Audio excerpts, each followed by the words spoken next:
오늘 저는 삶의 기로에 섰을 때라는 제목으로 하나님 말씀 증거하겠습니다. 살다 보면 유독 지치고 힘든 하루를 보낼 때가 있습니다. 수년 전 SNS에 이제 대학을 갓 졸업하고 취업한 이의 글이 올라와 많은 이들의 공감을 얻은 적이 있습니다. 글쓴이는 대학을 졸업하고 곧바로 대기업에 합격을 합니다. 합격의 기쁨도 잠시, 쉴 새 없이 몰아치는 업무와 실적에 대한 압박, 그리고 군대와 같은 위기의 질서 속에서 그날은 유독 더 피곤한 날이었다고 합니다. 집으로 돌아오는 길에 빵집이 눈에 띄었고 가족들이 좋아하는 빵을 사서 집으로 귀가하게 됩니다. 가족들은 글쓴이가 사온 빵을 맛있게 먹었습니다. 가족들이 빵을 먹는 모습을 보던 그때 문득 어릴 적의 기억이 떠오르게 됩니다. 어릴 적 자녀들이 군것질하는 것을 싫어하셨던 아버지가 아이스크림과 과자 같은 간식거리를 잔뜩 사서 식탁에 올려두고 방으로 들어가시던 모습이 떠오른 것이지요. 그날은 아버지가 평소보다 조금 더 힘든 날이셨구나. 10년도 더 지나 이제야 아버지의 마음을 조금 깨닫게 되었다는 글이었습니다. 성도 여러분, 그런 날이 있습니다. 어제와 별반 달라진 것은 없는데 무언가 일이 잘 풀리지 않고 무기력한 날이 있습니다. 작은 일에 예민해지고 타인에게 좀 더 너그럽지 못하는 유독 지치고 힘든 그런 날이 있습니다. 오늘 본문의 바울도 유독 지치고 힘든 하루를 보냈습니다. 바울은 3차 선교 여행을 마치고 예루살렘으로 돌아옵니다. 위험을 감지한 주변에 만류가 있었어요. 그럼에도 이 사도 바울이 예루살렘으로 가고자 한 것은 바울 나름대로의 뜻이 있었기 때문입니다. 바울은 자신의 잘못이나 주변의 오해로 어려운 상황에 처하지 않도록 조심하고 또 조심합니다. 그런데 일이 이상하게 돌아가기 시작했습니다. 함께 동행했던 이방인 드로비모를 빌미 삼아서 작은 오해가 쌓이게 되었고 그 오해가 커져서 걷잡을 수 없는 사태로 일이 커지게 된 것입니다. 우리가 지난주에 살폈죠. 드로비모로부터 시작된 작은 오해는 나비효과처럼 커져서 군중들이 소동하는 사건으로 확대됩니다. 다행히도 천부장이 개입하게 되었고 바울은 군중들로부터 빠져나오게 되죠. 하지만 천부장은 바울을 위험인물로 생각하고 감옥에 가둡니다. 그리고 이튿날 진상을 파악하고자 공회 소집을 요청했고 바울은 하루 종일 공회의 신문을 받게 됩니다. 오늘 본문 1절부터 10절까지는 공회에서 있었던 일을 우리에게 소개합니다. 이 공회의 구성원은 바리새인과 사두개인들이었습니다. 그들이 힘을 합쳐서 바울을 공격하자 바울은 그들에게 있어서 아주 예민한 부분, 부활이라는 주제를 꺼내어서 그들 사이에 갈등을 만들고 공회는 파행으로 끝나게 됩니다. 힘들고 어려운 지난 이틀이었고 공회의 신문을 받은 그날은 참으로 이 사도 바울에게 힘든 날이었습니다. 그런데 놀랍게도 그날 밤에 사도 바울에게 기적의 역사가 일어납니다. 오늘 저는 우리 성도님들과 사도행전 23장의 말씀을 나누게 되는데 오늘 말씀을 통해서 피곤하고 지친 삶을 살아가는 우리, 삶의 기로에 놓인 우리에게 하나님 주시는 위로와 소망이 가득하시기를 주님의 이름으로 축원합니다. 본문을 통해서 주시는 세 가지 메시지를 살펴보고자 하는데요. 첫째로 오늘 본문을 통해서 주시는 메시지입니다. 살다 보면 기로에 설 때가 있습니다. 앞서도 말씀드렸지만 오늘 본문의 바울은 참으로 긴 하루를 보냈고 많이 지쳐 있었습니다. 그것을 어떻게 알 수 있느냐? 오늘 본문 11절 첫 부분입니다. 그날 밤에 주께서 바울 곁에 서서 이르시되, 이 원문을 보면 종일 공회에서 시달리고 이어지던 그 밤에, 이렇게라는 뜻이에요. 이 표현은 실제로 밤이 왔음을 뜻하기도 합니다. 하지만 이 표현 이면에 감추인 뜻이 있어요.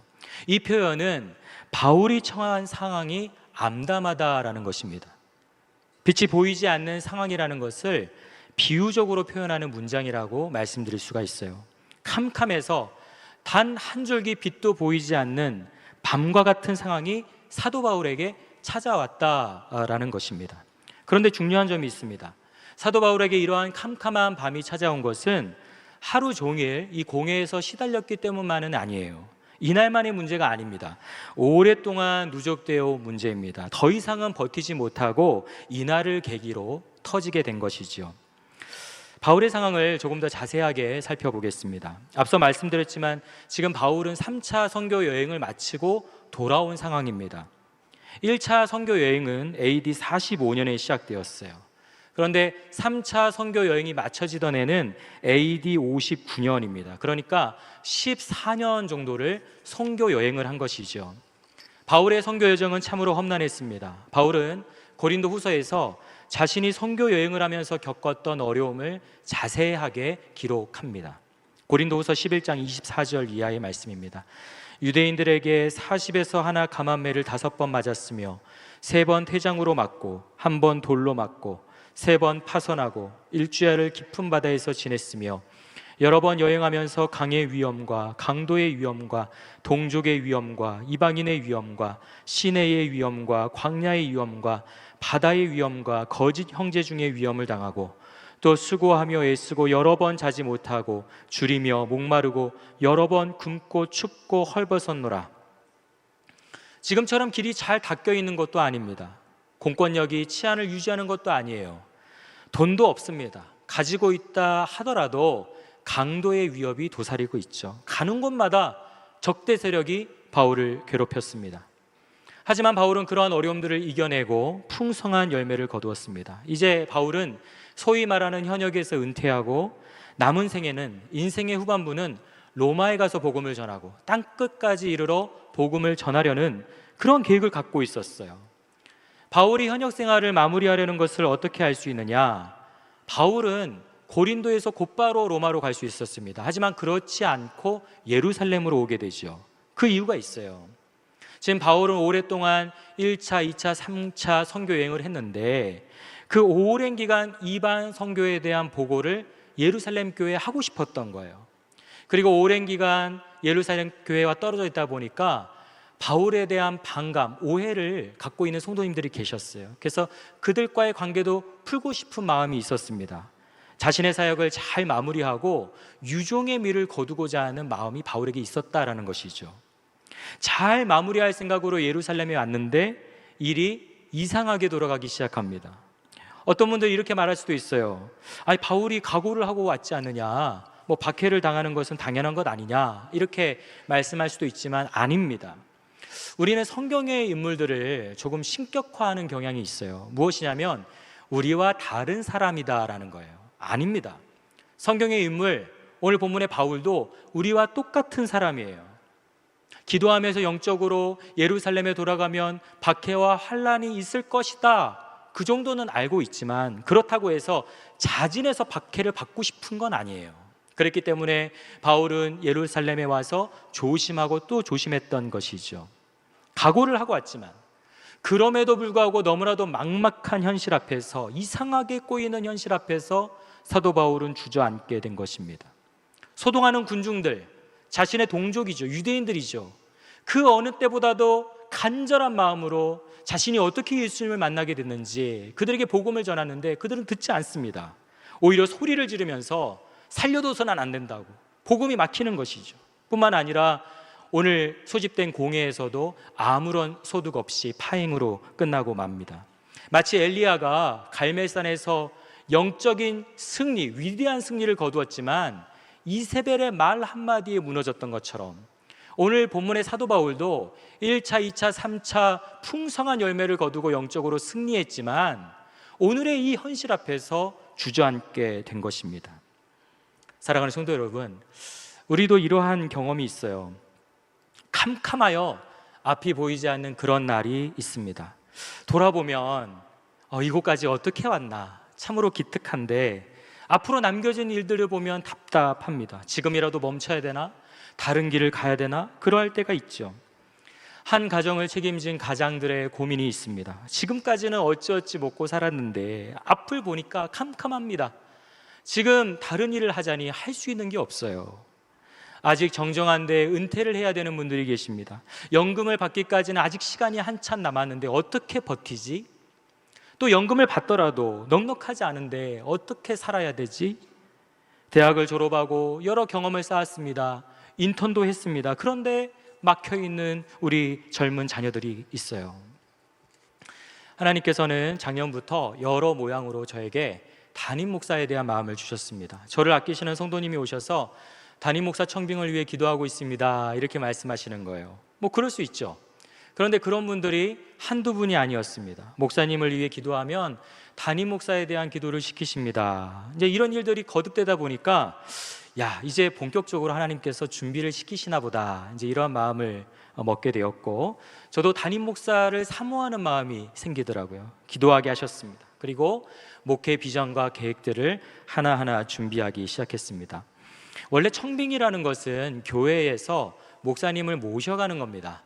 그런데 이제 이것이 좀 바뀌었죠. 수많은 목회자 후보생들이 있는데 어느 목회자를 모셔간다는 게 참 쉽지 않게 되었습니다. 그래서 교회에서 공고를 올리면 지원을 하고 심사하는 형태로 바뀌게 됐죠. 그리고 최종적으로 교회에서 선정한 분을 이렇게 모셔가는 그런 형태로 바뀌게 되었습니다. 그런데 아시는 분은 아시겠지만 공고가 나면 정말 많은 목회자 후보생들이 지원을 합니다.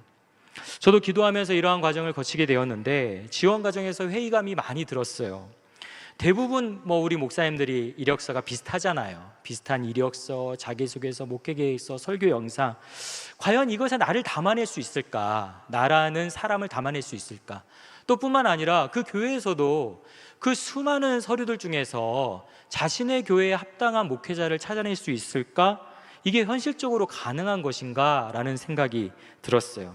시간은 점점 흘러갑니다. 기도하며 준비하고 지원도 하지만 뭔가 성과는 없는 그러한 상황이 지속되었어요. 마음이 답답하고 어려움이 있었어요. 우리 종교개혁자들은 소명에 대해서 두 가지를 이야기했습니다. 첫 번째는 내적 소명이고 두 번째는 외적 소명이에요. 내적 소명이라는 것은 하나님과의 관계에서 오는 것입니다. 하나님께서 나를 부르셨다라는 거죠. 이거는 다른 사람들은 몰라요. 나만 아는 것이죠. 두 번째는 외적 소명인데 이것은 교회의 부르심, 교회의 청빙이라고 가르쳤습니다. 그러니까 소명을 받더라도 일할 교회가 없으면 그것은 소명을 받지 않은 것이죠. 일하고 있다면 소명을 받은 것입니다. 생각해보면 제가 고등학교 2학년 때 하나님께 소명을 받은 이후에 지금 이 자리까지 계속 이러한 외적 소명에 대한 확인의 연속이었던 것 같아요. 교육전도사도 쉽지 않았고 전임전도사 되는 것도 쉽지 않았고 부목사가 되는 과정도 쉽지 않았습니다. 안산제일교회 제가 7년 전에 부임할 때 가까운 선배는 저에게 거기는 될 가능성이 5% 미만이다 그랬어요. 저도 동의를 했습니다. 그래서 아예 널 생각조차 못하다가 그냥 마지막 날에 그냥 혹시나 싶어서 지원서를 냈죠. 기적의 역사가 일어났습니다. 스스로도 기특합니다. 돌아보면은 어떻게 내가 여기까지 왔을까. 우리 어머니께서도 가끔 하시는 말씀이 20살에 객지에 나가서 20년이 넘는 세월 동안에 그렇게 부모가 변변찮게 도움도 못 줬는데 그럼에도 불구하고 이렇게 저렇게 살아가고 또 가정을 이루고 사역을 하는 모습을 보니까 참으로 기특하다, 이런 말씀을 하셔요. 지금까지 하나님의 은혜로 이곳까지 인도해 주셨음에도 또 담임 목사라는 또 다른 기로에서 앞을 보니까 너무나도 막막한 것이죠. 20살에 신학교에 입학해서 25년이 다 되어가고 있는 지금 딱 중반입니다. 오늘 본문의 사도 바울처럼 캄캄한 밤과 같은 시간을 보내게 되었어요. 그렇게 작년과 올해 쉽지 않은 시간을 보내고 있었을 때 서울에 있는 한 교회에서 연락이 왔습니다. 저를 최종 2인에 선정했다는 연락이었어요. 저는 평상시에 소신이 어떤 일을 성취하려면 한 번에 넘어가야 된다, 이제 이런 생각을 제가 좀 갖고 있습니다. 평상시에는 조금 부족하더라도 뭔가 기회가 왔을 때 전력을 다해서 넘어가야 된다. 그래서 이번이 처음이지만 마지막 기회다, 이러한 마음으로 임했어요. 제가 알고 있는 모든 목사님들, 성도님들께 기도 부탁을 드렸어요. 저도 금식하면서 작정 기도를 했습니다. 감사하게도 기도 응답을 받았다라는 성도님들이 막 등장하기 시작했습니다. 꿈을 꾸었다라는 분도 계셨어요. 됐다는 거예요. 담임 목사가 됐대요. 저도 확신이 들었습니다.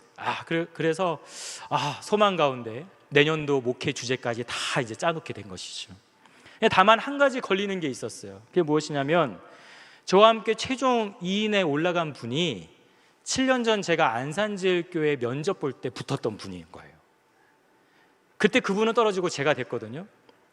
여러분, 은근한 어떤 조금 불길한 예감이 들었어요. 왜 그럴까요? 우리 하나님은 공평하신 분이잖아요. 저도 사랑하시고 그 목사님도 사랑하시는데 지난번에 저를 붙여줬으니까 이제 이번에는 누구 차례예요? 그 목사님 차례가 아닐까, 이런 좀 불길한 예감이 들었습니다. 결과는 어떻게 되었을까요? 마지막 최종 설교를 하고 떨어졌습니다.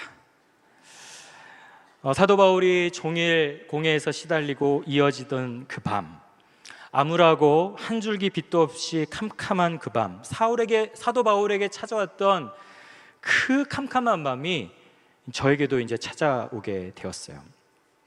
그런데 오늘 본문을 보면은 그 캄캄한 한밤중에 사도 바울에게 놀라운 역사가 일어납니다. 바울과 같은 기로에 서 있는 우리에게 주시는 두 번째 메시지입니다. 주님의 음성을 들어야 삽니다. 그날 밤에 사도 바울에게 놀라운 역사가 일어났어요. 오늘 본문 11절 말씀을 함께 읽어보시겠습니다. 시작. 담대하라, 내가 예루살렘에서 나이를 증언한 것 같이 로마에서도 증언하여야 하리라 하시니라. 아멘. 인상 깊은 장면이 두 가지입니다. 주님이 곁에 서셨다라는 것이고요, 그 주님이 담대하라 말씀하셨다라는 겁니다. 바울은 이미 여러 어려운 고비에서 말씀하시는 주님의 음성을 들었어요. 그런데 곁에 서신 것은 이번이 처음입니다. 사도행전 18장에 보면은 환상 중에 주님의 음성을 듣고요, 또 사도행전 22장에 보면은 황홀한 중에 주의 음성을 들었어요. 그런데 오늘 본문에서는 우리 예수님께서 곁에 서 계셨습니다. 서 계실 뿐만 아니라 뭐라고 말씀하시죠?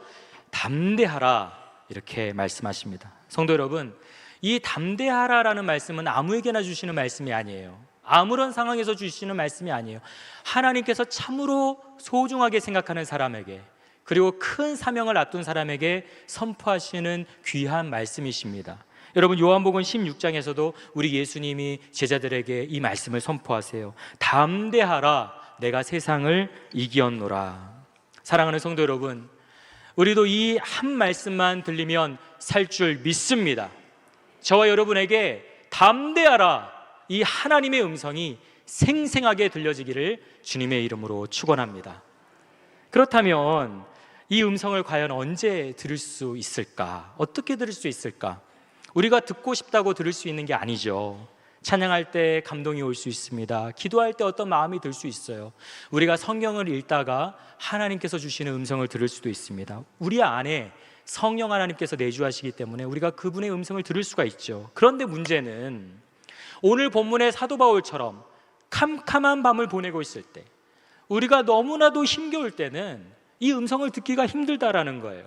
나의 생각, 또 세상의 소리, 원수마귀의 소리들로 하나님의 음성, 나에게 계속해서 말씀하시는 그 하나님의 음성을 분별하기가 어렵다라는 것이죠. 물론 하나님께서 그 상황을 뚫고 강권하여 나에게 말씀하실 때도 있지만 잘 아시다시피 우리 인생에 몇 번 없는 일이죠. 이 음성을 들어야 우리가 사는데, 이 음성이 들려야 우리가 살 수 있는데 어떻게 해야 할까요? 가장 선명하고 분명한 것이 있습니다. 그것은 바로 교회를 통해 주시는 음성입니다. 사랑하는 성도 여러분, 우리 예수님께서 우리 교회의 주인인 줄 믿으십니까? 여러분, 우리 예수님께서 우리 교회의 머리가 되셔요. 우리 예수님이 교회로 현존하세요. 우리 가운데, 이 교회 한가운데 우리 주님이 계신다고 약속해 주셨고 말씀해 주셨습니다. 우리는 교회를 통해서 우리 예수님을 발견하게 되고, 교회를 통해서 우리 주님이 주시는 음성을 생생하게 들을 수가 있는 것이에요. 여러분, 교회를 통해서 온전한 예수님을 보려면 교회가 건강해야 됩니다. 교회를 통해서 캄캄한 밤에 말씀하시는 그 주님의 음성을 듣기 위해서는 교회가 건강해야 돼요. 건강한 교회에서 우리는 가장 우리 삶의 어려운 터널을 지날 때 주의 음성을 듣게 됩니다. 제가 올해로 안산제일교회 사역 8년 차인데요, 사역하면서 느낀 점은 참 이 시대에 건강한 교회다라는 생각입니다. 왜 그럴까요? 저는 안산제일교회를 통해서 들려주시는 생생한 주의 음성을 너무나 많이 들었기 때문이에요. 여러분, 건강한 교회의 특징이 몇 가지가 있는데, 저는 특별히 야고보서 5장 16절의 말씀이 이루어지는 교회가 건강한 교회라고 믿습니다. 야고보서 5장 16절에 이렇게 말씀합니다. 그러므로 너희 죄를 서로 고백하며 병이 낫기를 위하여 서로 기도하라. 의인의 강구는 역사하는 힘이 큼이니라. 여기서 꼭 죄만을 의미하지 않습니다. 나의 약함, 나의 어려움, 나의 힘든 것들을 나누는 것이죠. 진솔하게 나누는 것이죠. 그리고 공동체는 그를 용납해주고 그를 위해 기도할 때 그에게 역사하는 모든 악한 권세가 떠나가게 되는 것입니다. 이렇게 소그룹이 살아있는, 서로 간에 뜨거운 사랑의 교제가 있는 교회가 초대 교회였고 건강한 교회라고 말씀드릴 수가 있어요.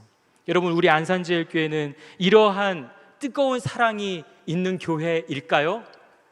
여러분, 그러한 사랑이 있는 교회입니다. 제가 안산제일교회에서 느낀 강점이 참 많지만 그 중에 하나가 바로 이 뜨거운 사랑이에요. 여러분, 우리는 그러한 사랑을 경험했죠. 우리 원로 목사님께서 다 거의 소천하실 때가 되었을 때 우리 온 성도들이 누가 시키지도 않았는데 교회에 나오셔서 밤새도록 기도하시고 그 부르짖음에 하나님께서 응답하셨던 그런 공동체의 영성이 우리에게 있지 않습니까? 우리 안산제일교회만의 특별한 경험이에요. 자산이에요. 그래서 다른 교회보다 훨씬 더 환우기도가 자연스럽고 또 서로를 향해서 공동체가 함께 기도하는 이 모습이 전혀 어색하지 않는 그런 아름다움이 우리 안산제일교회 가운데 있습니다. 이 외에도 좋은 점이 너무나도 많죠. 저는 마지막 최종 설교에서 떨어지고 너무 지쳐 있었어요. 아내가 위로해 주었습니다. 여보, 너무 염려하지 말아요. 임지가 없으면 내가 학원을 차려서라도 먹여 살릴게요. 참 좋은 아내를 하나님께서 선물로 주셨어요. 위로가 됐습니다. 그럼에도 불구하고 새벽 예배에 나왔는데 도저히 앉아 있을 수가 없더라고요. 그래서 저 뒤에 있는 장의자에 누워서 한 주간 동안 기도를 했습니다. 그 한 주간 동안 수많은 분들이 저에게 연락을 주셨어요. 하나님의 뜻이 있을 겁니다. 더 좋은 길, 가장 좋은 길을 예비해 주셨을 겁니다. 여러분, 이러한 메시지들이 위로가 되었을까요? 처음 며칠은 보이지 않았어요. 그런데 참 놀랍게도 한 2, 3일이 지나가니까 그 메시지가 생각이 납니다. 생생해집니다.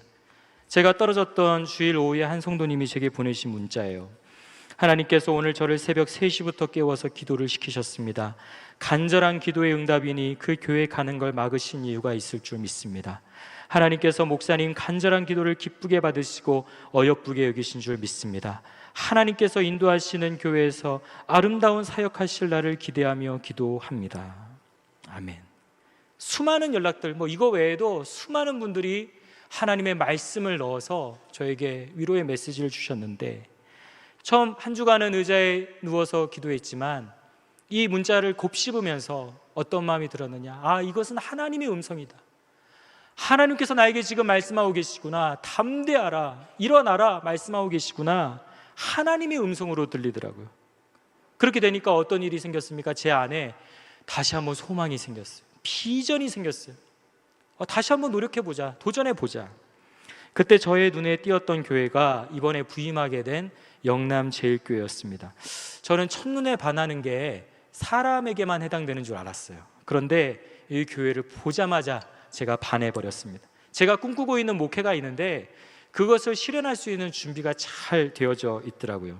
지난번 교회는 이제 생각나지도 않아요.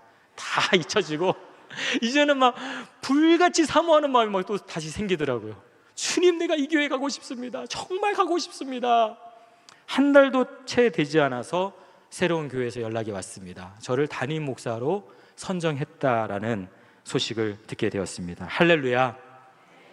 주님의 음성, 담대하라라는 이 음성을 들은 바울은 다시 한번 힘을 내요. 그리고 이미 받았지만 로마에 가서도 복음을 증언해야 하리라, 이 비전을 다시 한번 붙잡고 힘차게 달려가게 됩니다.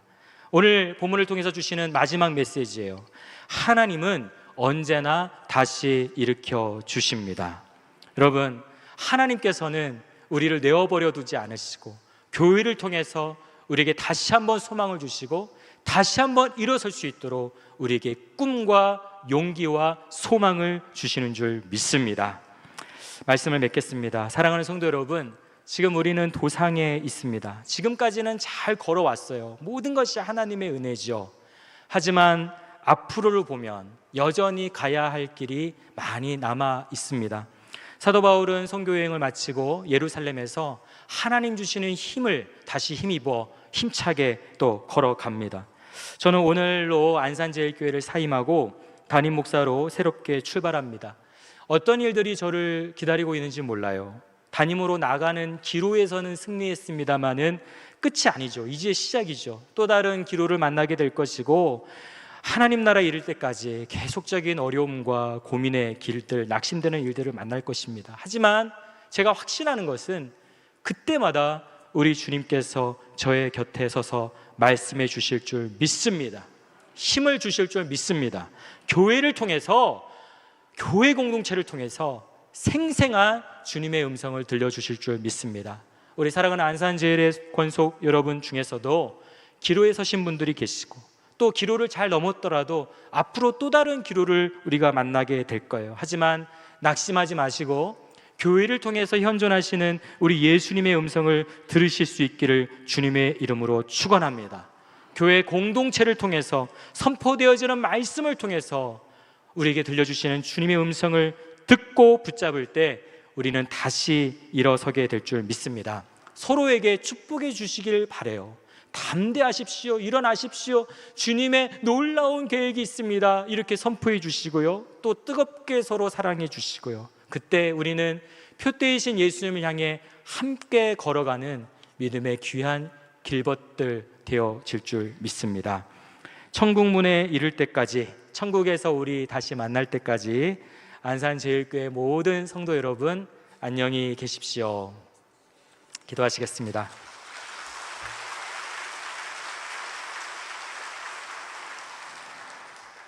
하나님, 부족하고 연약한 저를 이 좋은 교회, 건강한 교회 안산제일교회로 보내주셨습니다.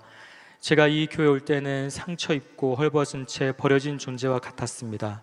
그러나 교회를 통해 우리 주님의 안아주심으로 지난 시간의 상처들이 치유되고 이제 어느 정도 훈련되어 새로운 터전으로 떠나게 되었습니다. 지난 모든 세월이 하나님의 은혜임을 고백하며 감사와 찬양을 올려드립니다.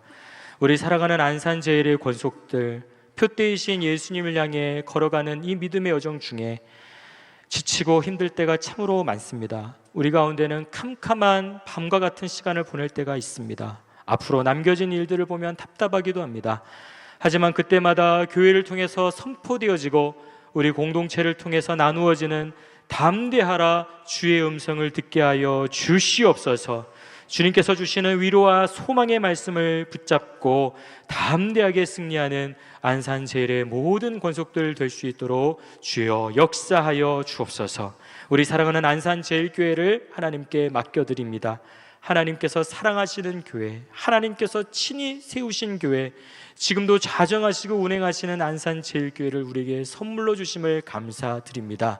힘써 이 교회를 지키게 하옵소서. 하나님, 이 교회를 통하여 큰 영광 받으시고 우리 안산제일교회를 통하여 수많은 영혼들이 주께로 돌아오는 선교적 사명을 감당하는 복된 교회로 우리 모두를 세워 주시옵소서. 우리 성도들의 삶과 가정과 모든 지경 위에 우리 성삼위 하나님의 크신 복과 은총이 가득 넘치시기를 간절히 소망하며 존귀하신 예수님의 이름으로 기도하옵나이다. 아멘.